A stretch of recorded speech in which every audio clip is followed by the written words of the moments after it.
So I'm not much for selfies or anything, but this bird, as you can see, likes to sit on my shoulder, and for whatever reason, apparently thinks that I'm the one who needs to be groomed.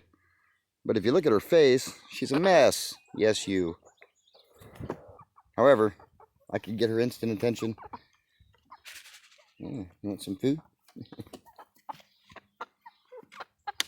There's Sophie. There, dig in. It's a special mix of food that I have for them. But apparently that's the only thing that'll get this particular monkey off of my shoulder. Sorry.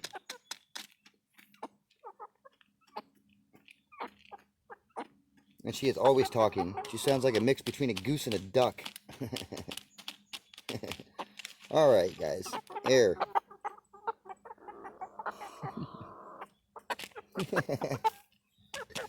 Yeah.